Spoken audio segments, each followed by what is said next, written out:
हमारे दिमाग में लाखों कैनाबिनॉइड रिसेप्टर्स हैं। मनुष्य का मन ऐसा है कि आपके दिमाग में लाखों ऐसे स्थान हैं जो जादुई हैं। तो कभी कभार अगर आप उन कमरों में जबरदस्ती घुस भी जाते हैं, वो यकीन नहीं कर पाते कि ये उनका दिमाग है, क्योंकि ये पूरी तरह से एक नई दुनिया लगती है। जब ऐसा होता है तो आपका दिमाग अनेक संभावनाओं के लिए खुल जाता है।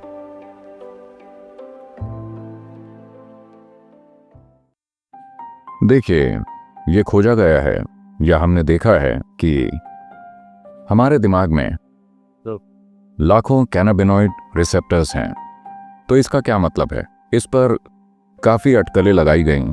तो जाहिर है कि जो लोग नशा करते हैं उन्होंने कहा इसका मतलब है कि सभी को फूंकना चाहिए, या एक अटकल ये लगाई गई कि एक समय पर हम सब, हर इंसान फूंकता होगा।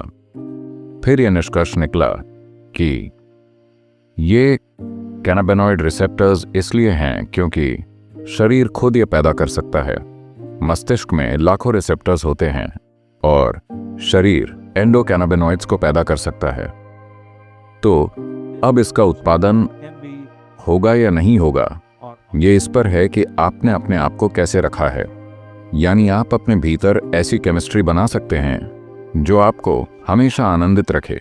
लेकिन सबसे महत्वपूर्ण बात यह है कि जब ये बाहर से आता है तो शायद ये आपको थोड़े समय के लिए आनंदित कर दे, लेकिन आपकी जागरूकता को खत्म कर देता है। जब ये भीतर से आता है तो ये आपको आनंदित रखता है और साथ ही आपको एकदम सचेत रखता है, जो कि महत्वपूर्ण है। तो ये कोई सुपर ह्यूमन बनने की कोशिश के बारे में नहीं है, बल्कि ये समझने के बारे में है कि इंसान होना अपने आप में सुपर है। और जब आप अपनी ही प्रकृति से आनंदित होते हैं तो आप हमेशा पाएंगे कि आपका जीवन सुपर है। फर्क नहीं पड़ता कि कुछ चीज़ें हमारे जीवन में सही होती हैं, कुछ नहीं होती, कुछ हमारे तरीके से होती हैं, कुछ नहीं होती, पर ये वाला जीवन हमेशा हमारे तरीके से होना चाहिए। सद्गुरु, कि आप साइकेडेलिक्स के बारे में क्या सोचते हैं? क्या ये उन चीजों को दिखाने में सहायक है जो सामान्य तौर पर दिखाई नहीं देती? क्या ये हानिकारक है जिस तरह से आपने बताया, या फिर किसी तरीके से ये उपयोगी हो सकता है? देखिए, मनुष्य का मन ऐसा है कि इसे इस तरह देखिए कि ये लाखों कमरों का एक भवन है। सामान्य जीवन जीने वाले ज्यादातर लोग इनमें से 5 या 10 ही खोल पाते हैं, बस इतने ही। लाखों कमरे वैसे ही पड़े रहते हैं बिना यूज के। तो कभी कभार अगर आप उन कमरों में जबरदस्ती घुस भी जाते हैं, केमिकल लेकर या कुछ और, कभी ये चोट से हो सकता है या कभी किसी सदमे से हो सकता है कि लोग अपने मन के अन्य हिस्सों में प्रवेश कर जाते हैं, जिस पर वो यकीन नहीं कर पाते कि ये उनका दिमाग है, क्योंकि ये पूरी तरह से एक नई दुनिया लगती है। ये कुछ ऐसा है कि आपकी आंखें ना होती और आपको दिखने लगे तो अचानक एक बिल्कुल नई दुनिया होगी। ठीक वैसे ही अगर आपकी आंखें कुछ खास चीज़ों के लिए खुल जाएं तो ये एक पूरी नई दुनिया लगती है, लेकिन नहीं, ये वही पुरानी दुनिया है, बस इसके कई आयाम हैं। और इंसान के मन ने अपने विकास क्रम की प्रक्रिया में इसमें इतने सारे कमरे जोड़ लिए हैं कि उनमें से अधिकतर अब तक खोजे नहीं गए हैं। तो इसका उद्देश्य क्या है? उद्देश्य ये है कि अगर हमारा ध्यान केवल जीवित बने रहने पर है, अगर लगातार हम बस जीवित रहने की प्रवृत्ति में बने हुए हैं, तो हमारे मन के वो कमरे जिन्हें हम खोज सकते हैं बहुत सीमित रह जाएंगे। अगर हमारा ध्यान और नजरिया केवल जिंदा बने रहने पर नहीं है, क्योंकि जिंदा रहने का मतलब होता है खुद को सुरक्षित रखने के लिए चारों ओर दीवार बना लेना।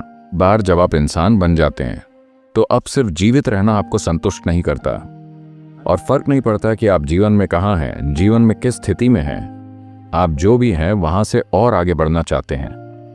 तो ये मानव स्वभाव है, वो असीम विस्तार करना चाहता है। तो क्या कोई 1 2 3 4 5 गिनकर अनंत तक पहुंच सकता है? नहीं, ऐसा कभी नहीं होगा।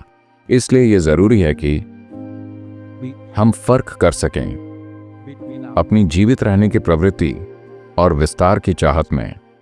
हमारी अनंत तक विस्तार की ये चाहत एक दबी हुई अभिव्यक्ति पा रही है, जिसे हम महत्वाकांक्षा या इच्छाएं और वो सब कहते हैं। असल में ये इस विस्तार की चाहत की एक बहुत छोटी सी अभिव्यक्ति है।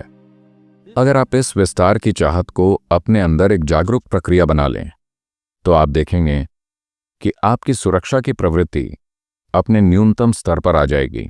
जब ऐसा होता है तो आपका दिमाग अनेक संभावनाओं के लिए खुल जाता है। कई तरह से यही चीज ये केमिकल भी कर रहे हैं। ये आपकी जीवित रहने की प्रवृत्ति को इतना कम कर देते हैं कि ऐसे केस होते हैं कि लोग कभी ऊंचे पहाड़ों से या ऊंची इमारतों से कूद जाते हैं क्योंकि उनकी सुरक्षा की प्रवृत्ति चली गई है।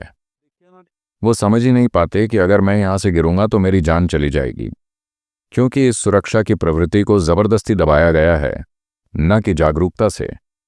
तो भीतर से इन अनुभवों को जागरूकता से पैदा करना और बाहर से जबरदस्ती करना, ये दो अलग अलग चीजें हैं। कभी कभार कुछ चीजें खुल जाने से किसी को ये लगा होगा कि उन्हें कुछ फायदे हुए हैं, लेकिन ऐसे अनुभवों के बड़े परिणाम देखें तो ज्यादातर लोग इससे हताश या परेशान या असंतुलित ही हुए हैं। बहुत बहुत कम लोग वाकई ये कह सकते हैं कि उन्हें इससे फायदा हुआ है। आपने कहा कि दिमाग में लाखों कमरे होते हैं। आप मुझे ऐसे इंसान लगते हैं जिन्होंने दूसरों से कहीं ज्यादा कमरों को खोला है। क्या आप कुछ ऐसे कमरे बता सकते हैं जिन्हें आपने खोला है? देखिए, मेरी एक छवि है कि मैं हमेशा तर्क संगत रहा हूं। अब इसे मुझसे मत छीनिए। देखिए, जिसे आप तर्क कहते हैं, यह बहुत जरूरी है। ये एक नींव की तरह है। अगर आपके पास मजबूत नींव नहीं है तो आप उसके ऊपर कुछ भी नहीं बना सकते। नींव मजबूत होनी चाहिए। यही समस्या है उन लोगों के साथ जो सोचते हैं कि वो रहस्यवाद या तंत्र या आध्यात्मिकता में हैं, लेकिन उनके पास कोई ठोस तर्क संगत आधार नहीं होता, तो वो भ्रम में खो जाते हैं। और अगर आपको लगता है कि भ्रम एक खोज है तो नहीं, ऐसा नहीं है।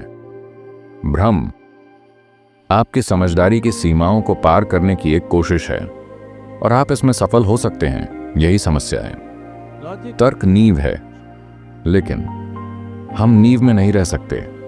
आपको उसके ऊपर एक ढांचा बनाना होगा। तो तर्क ठीक है, लेकिन केवल जीवन की सतह पर। अगर आप वहां देखें तो हर चीज तर्क संगत है, हर चीज तर्क के पैटर्न में फिट बैठती है। लेकिन अगर आप जीवन को और अधिक गहराई में जाकर देखें तो आप देखेंगे कि कुछ भी लॉजिक से नहीं है। हर चीज में एक मैजिक होता है। मैं ये लॉजिक मैजिक बोल रहा हूं। मान लीजिए कोई भी चीज जो लॉजिकल नहीं है वो मैजिक है। अगर यहां कुछ ऐसा हो जिसे आप तर्क से नहीं समझ सकते तो आमतौर पर आप उसे जादुई मानते हैं। तो आपके दिमाग में लाखों ऐसे स्थान हैं जो जादुई हैं। लेकिन अब हम बात कर रहे हैं, जब आप बात करते हैं तो आप एक भाषा का उपयोग करेंगे और जो भाषा आप बोलते हैं वो तर्क संगत होनी चाहिए। अगर मैं कुछ बेतुका कहूं तो आप सोचेंगे कि मैं पागल हो गया हूं, इसलिए मैं अभी ये रिस्क नहीं लूंगा। आप आइए, आप खोजना चाहते हैं तो हम आपके लिए व्यवस्था कर देंगे।